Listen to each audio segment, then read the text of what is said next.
দর্শক, কেন্দ্রীয় শহীদ মিনার এলাকায় রয়েছেন সহকর্মী এস.এম. আরিফ। আমরা যুক্ত হচ্ছি তার সাথে।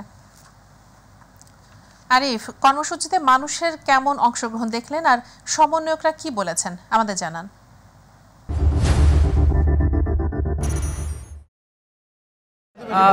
ঠিক 3:30টার দিকে এই যে শহীদি মিছিল, যেটা শহীদি মার্চ বলা হয়, সেটি শুরু হয় রাজু ভাস্কর্যের সামনে থেকে এবং সেটি রাজধানীর বিভিন্ন সড়ক প্রদক্ষিণ করে। আমরা দেখেছি ঢাকা বিশ্ববিদ্যালয় হয়ে নিউ মার্কেট থেকে মিরপুর রোড, তারপর ফার্মগেট হয়ে কারণ বাজার হয়ে আবার ঠিক রাজু ভাস্কর্যের পরে এসে এই শহীদ মিনারে কিন্তু শেষ হয়েছে। কিছুক্ষণ আগেই সেই শহীদি মার্চটি শেষ হয়েছে এবং এখানে আসার পর কিন্তু একটি ছোট্ট সমাবেশের মতো হয়েছে এবং সেখানে যারা সমন্বয়করা রয়েছেন, বৈষম্য বিরোধী ছাত্র আন্দোলনে যারা নেতৃত্ব দিয়েছেন সমন্বয়করা, তারা কিন্তু এখানে যারা গণমাধ্যম রয়েছেন তাদের সাথে কথা বলেছেন। এটি শহীদি মার্চ বলা হয়েছে কারণ যেহেতু 5ই আগস্ট আপনি জানেন একটি গণ অভ্যুত্থানের মাধ্যমে কিন্তু আওয়ামী লীগ যে সরকার প্রধান তিনি বাংলাদেশ থেকে পালিয়ে যান এবং তারপর থেকে কিন্তু একটি মাস চলে গেছে এবং সেই একটি মাস চলে গেছে, সেই একটি মাসের কারণেই কিন্তু আসলে আজকে শহীদি মার্চ, যেটি সমন্বয়করা আগেও বলেছেন, এই যে শহীদি মার্চ সেটিকে নামকরণ করা হয়েছে কারণ এই যে জুলাই থেকে আগস্ট পর্যন্ত যে 36টি দিন যে অভ্যুত্থানটা হয়েছে বা যে আন্দোলনগুলো হয়েছে, সেই আন্দোলনে যে ছাত্র জনতার থেকে শুরু করে সাধারণ মানুষ, আমরা শিশুদেরও দেখেছি, ছোট শিশুদের কিন্তু শিশুরাও নিহত হয়েছেন এই আন্দোলনে, তাদেরকে আসলে উৎসর্গ করেই কিন্তু আজকের এই শহীদি মার্চ যেটি মিছিল সেটি অনুষ্ঠিত হয়েছে।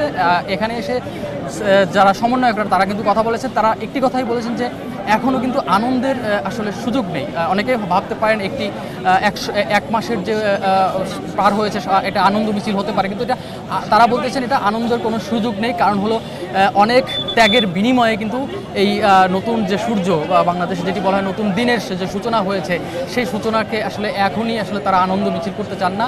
যারা শহীদ হয়েছেন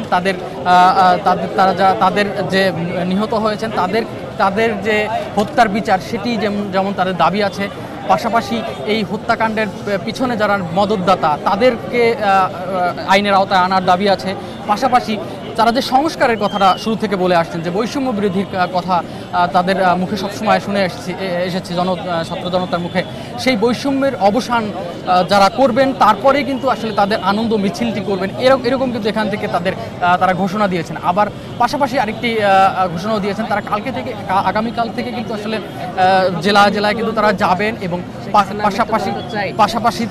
পাশাপাশি যারা সেখানে গিয়ে কিন্তু আসলে যারা সাধারণ মানুষ আছে তাদেরকেও আসলে উজ্জীবিত করবেন যেন এই যে নতুন সংস্কার হচ্ছে দেশ এবং বৈষম্য বিরোধী যে তাদের দাবি, সেই দাবিগুলোতে যেন একাত্মতা সব জনগণ থাকে, সেই আশা ব্যক্ত করেছেন তারা এবং সেই প্রত্যাশা ব্যক্ত করে কালকে থেকে কিন্তু বিভিন্ন জেলায় যাবেন, সেই কথাও তারা এখান থেকে বলেছেন। এবং পাশাপাশি বলেছেন যারা শহীদ হয়েছেন শুধু যে ঢাকায় তা না, পুরো দেশেই কিন্তু অনেকেই এই আন্দোলনে নিহত হয়েছেন, তাদের পরিবারের কাছে যাবেন, সবার সাথে দেখা করবেন এবং যতটা সম্ভব সমবেদনা জানাবেন এবং সেই শহীদদের সমবেদনা জানানোর পাশাপাশি যেটি আগেও বলেছি যে সবাইকে উজ্জীবিত করবেন যেন এক থাকার, যেন কোনো অবৈধ বা অপরাধ শক্তি আবার কোনো মাথাচাড়া দিয়ে না উঠতে পারে, সেটি কিন্তু বারবার বলে আসছেন যে এখনও পর্যন্ত তাদের যে প্রত্যাশা সেটি কিন্তু পূরণ হয়নি। একটি ধাপ তারা পার হয়ে আসছেন এই আন্দোলনের গণ অভ্যুত্থানের মাধ্যমে, কিন্তু